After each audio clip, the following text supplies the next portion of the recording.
जय हिंद। आप सभी का हमारे यूट्यूब चैनल में स्वागत है बच्चों। देखो बच्चों, ये क्लास 10th मैथ्स का एनसीईआरटी पैटर्न पर आधारित अध्याय 3 का प्रश्नावली 3.4 का ही प्रश्न 1 हल करा रहा हूँ बच्चों। चलिए बच्चों, इस क्वेश्चन को बहुत ही बेहतरीन तरीके से बताऊंगा जो आपको पूरा क्लियर हो जाए। ठीक है, चलिए स्टार्ट करते हैं। देखो, प्रश्न 1 का ही दूसरा है, याद रखना। तो निम्न समीकरणों के युग्म को विलोपन विधि और प्रतिस्थापन विधि से हल कीजिए। देखो बच्चों, अपने को इस इक्वेशन को क्या करना है, विलोपन विधि से भी करना है और प्रतिस्थापन विधि के द्वारा भी हल करना है। तो बच्चों सबसे पहले क्या करूँगे, विलोपन विधि के द्वारा हल करते हैं, है ना। देखो, विलोपन विधि लिख लेते हैं।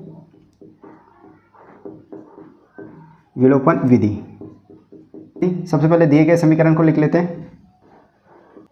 दिए गए समीकरण पहला 3x + 4y = ये 10, इसे समीकरण 1 मान लिए।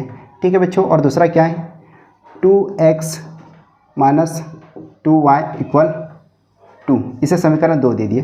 ठीक है बच्चों, इसे क्या करोगे, विलोपन विधि के द्वारा हल करना है। तो विलोपन विधि में क्या किया जाता है बच्चों, कोई भी एक पद को या तो x वाले पद को समान कर लो या फिर y वाले पद को समान कर लो। तो अपन क्या करते हैं, इसमें x पद को समान कर लेते हैं। ठीक है बच्चों, y क्या है 3x और नीचे क्या है 2x। इसमें क्या करोगे, समान हो जाए, इसमें 2 से गुना करना पड़ेगा और इसमें 3 से, ये हो जाएगा 6x, है ना। इसमें गुना करोगे 6x और इसमें गुना करोगे तो ये भी 6x, ये बराबर हो गया, है ना बच्चों। इस प्रकार से समझ सकते हो।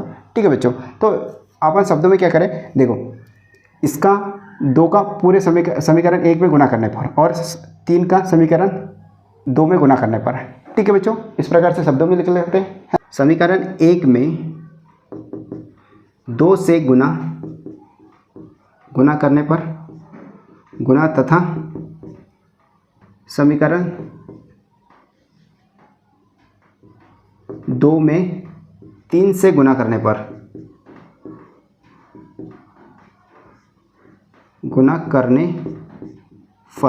ठीक है बच्चों, तो इसमें गुना कर देते हैं। जैसे कि ये इक्वेशन 3x + 4y = ये 10, इसमें 2 से गुना करूँगे तो इसका 2 से गुना करूँगे तो देखो समीकरण में 2 से गुना, तो 2 से गुना कर दो। देखिए होता है 2 3 6, 6x और ये प्लस और ये 4 दूनी 8 y = और ये 10 दूनी 20 हो गया। ठीक है, इस प्रकार से ये समीकरण आ गया। तो इसे लिख दो यहाँ पर उठा के, 6x + 8y = ये 20, इससे समीकरण 3 दे दिए। ठीक है बच्चों, दे दिए। उसके बाद क्या करोगे, इससे हल करो। देखो इसमें क्या करना है, समीकरण 2 में 3 से गुना करने पर ये 2x - 2y = 2, इसमें क्या 3 से गुना करने पर। ठीक है बच्चों, इसका गुना कर दो, 3 दूनी 6x और ये माइनस का माइनस रहेगा और ये 3 दूनी 6y = और ये 3 दूनी 6, इस प्रकार से। ठीक है बच्चों, ये इसे उठा के यहाँ लिख दो, 6x - 6y = और ये 6, समीकरण ये 4। ठीक है बच्चों, आई होप समझ गए होंगे। ये समीकरण अपन ने हल कर दिए। फिर इसके बाद क्या करोगे, देखो आपने को इसी वाले पद को समान करना है, इसलिए देखो याद रखना, समान चिन्ह की स्थिति में घटा दिया जाता है और असमान की स्थिति में जोड़ दिया जाता है। ठीक है बच्चों, इस प्रकार से समझ सकते हो। ठीक है, चाहो तो आपको नोट करके लिख सकते हो। तो अगर देखो यहाँ पर जो भी देखो इस स्थिति में क्या करोगे, घटा दिया जाएगा। तो ऊपर क्या है, घटाओगे तो ये देखो यहाँ पे प्लस है तो ये माइनस हो जाएगा और ये प्लस है तो ये देखो ये प्लस है तो माइनस का गुना करोगे तो ये माइनस आ जाएगा। ठीक है बच्चों, और ये इसमें माइनस का गुना करोगे तो क्या होगा, ये प्लस आ जाएगा। तो यहाँ प्लस लिख दो और यहाँ पर लिख लो घटाने पर। ठीक है, घटाने पर। ठीक है बच्चों, घटाने पर लिख दिए और यहाँ पर भी ये माइनस हो जाएगा, ये प्लस है तो ये माइनस। ठीक है, इसे कोष्टक में इस प्रकार से लिख सकते हो। देखो इनके पूरे चिन्ह बदल गए, याद रखना। तो ये यहाँ पे माइनस और ये प्लस है तो माइनस प्लस ये कैंसिल। फिर क्या करोगे, प्लस देखो 8 और 6 कितने हो गए, 14 हो गए, 14y और बड़ी संख्या आगे क्या है, प्लस लिखने की आवश्यकता है क्या, नहीं। ठीक है, फिर क्या करोगे, देखो इसमें से इसको घटा दो।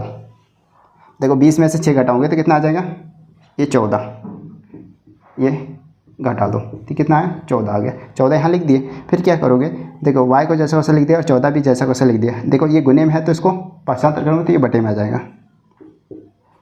इस प्रकार से। ठीक है, इससे ये कैंसिल कितने बार, एक बार, तो y की वैल्यू कितना आ गया, 1 आ गया। इस प्रकार से समझ सकते हो। ठीक है बच्चों, फिर क्या करोगे, अगला स्टेप देखो, ये समीकरण ये y के मान को किसी भी पद में रख सकते हो। तो समीकरण 1 में रख देते हैं, y के मान को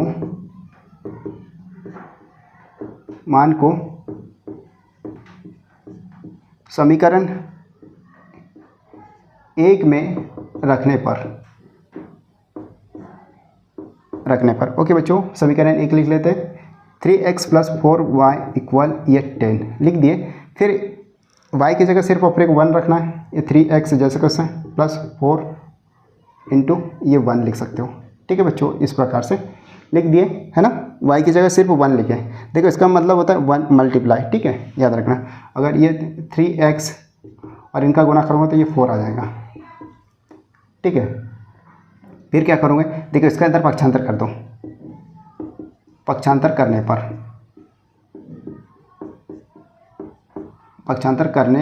पर ठीक है बच्चों, देखो 3x भी जैसे वैसा रहेगा और ये 10 भी जैसे वैसा, सिर्फ इसका पक्षांतर करूँगा। ये प्लस में तो ये माइनस में चल जाएगा, -4, और फिर अगला स्टेप क्या, 10 में से 4 घटाओ तो ये 6 आ जाएगा, और ये 3x जैसे कैसे रहने दिए। फिर देखो ये गुने में है 3x, तो इसका पक्षांतर करूँगा तो ये बटे में आ जाएगा। किसके बटे में, 6 के बटे में आ गया बच्चों। तो कितने, तो आप क्या, अगला स्टेप क्या होगा, इससे भाग दे दो इसको, कितने बार कटेगा, 2 बार। तो x बराबर कितना आ गया इसकी, 2, ये ठीक, x का मान कितना, 2 आ गया। तो आप लिख सकते हो, अतः दिए गए समीकरण के अभिष्ट मान x बराबर 2 और y बराबर ये 1। ठीक है, ये है, ये आ गया आंसर। इस प्रकार से आप चाहो तो स्क्रीनशॉट इस प्रकार से ले सकते हो ये। ठीक, देखो बच्चों, इसके बाद क्या करें, प्रतिस्थापन विधि के द्वारा समझते हैं, विधि के द्वारा हल करते हैं। देखो दिए गए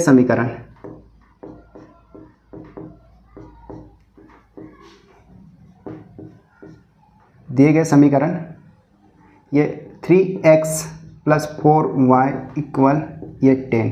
ठीक है बच्चों, इसे समीकरण 1 दे दिए, फिर उसके बाद x - 2y = ये 2, इसे समीकरण 2 दे दिए। फिर इसके बाद क्या करो, प्रतिस्थापन विधि तो आपने पढ़ा ही होगा बच्चों।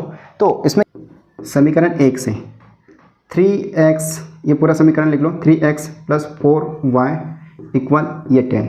ठीक है बच्चों, लिख दिए। फिर उसके बाद क्या करोगे, देखो 4y का पक्षांतर कर दो इस साइड, पक्षांतर करने पर y को दूसरे पद में प्रतिस्थापित कर दो, 3x = ये 10, इसका पक्षांतर किया तो ये माइनस में है, तो ये प्लस में है तो ये माइनस में हो जाएगा, -4y। ओके बच्चों, फिर याद रखना, देखो x के साथ जो भी मान है उसको भी पक्षांतर कर दो, तो ये गुने में है तो ये बटे में चल जाएगा, मतलब ये भाग में चल जाएगा, 10 - 4y / ये 3, ये आ गया समीकरण। इसे समीकरण 3 दे दो, समीकरण 3 दे दो। ठीक है बच्चों, फिर क्या करोगे, x के मान को समीकरण 2 में प्रतिस्थापित करने पर, ओके बच्चों, x के मान को समीकरण 2 में प्रतिस्थापित करने पर,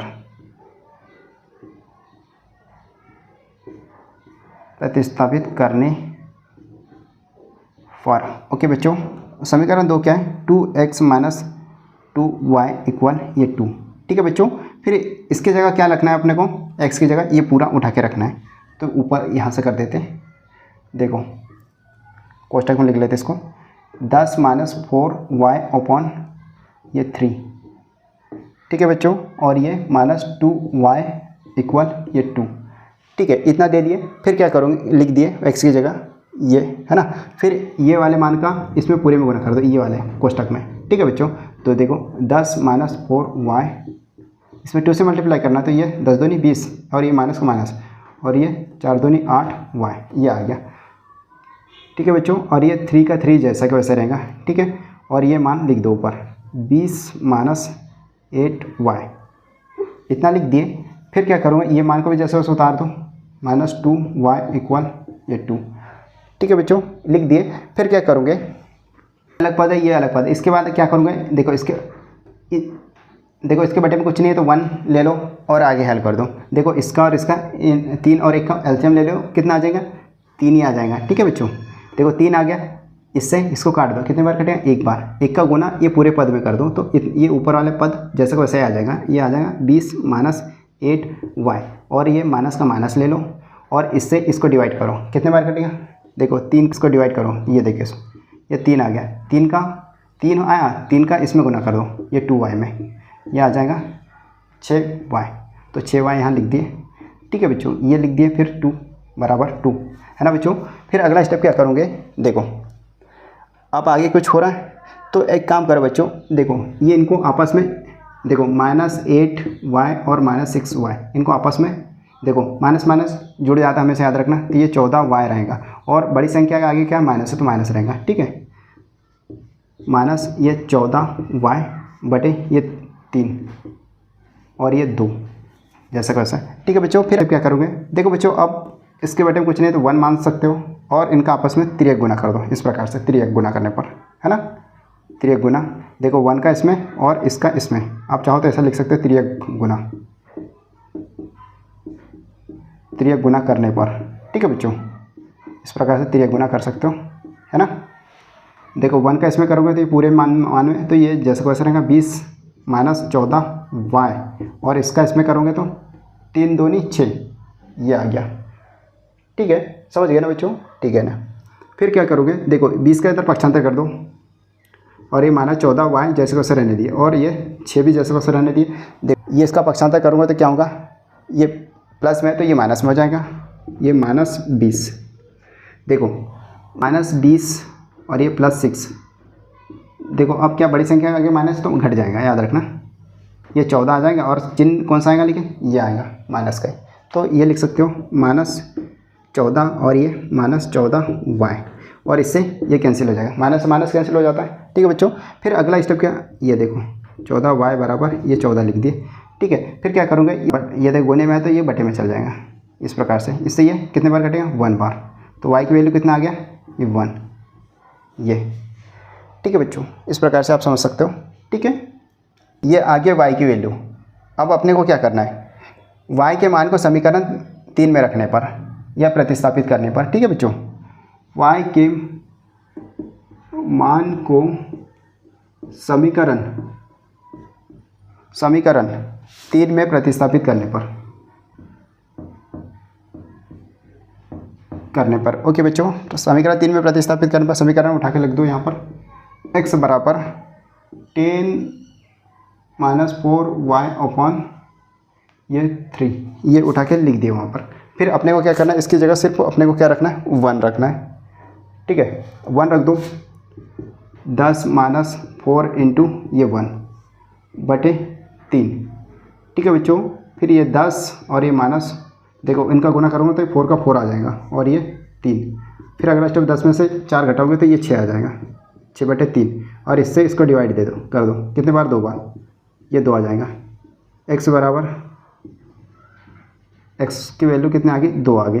ठीक है बच्चों, इस प्रकार समझ सकते हो। तो आप लिख सकते हो अतः दिए गए समीकरण के अभिष्ट मान x बराबर 2 और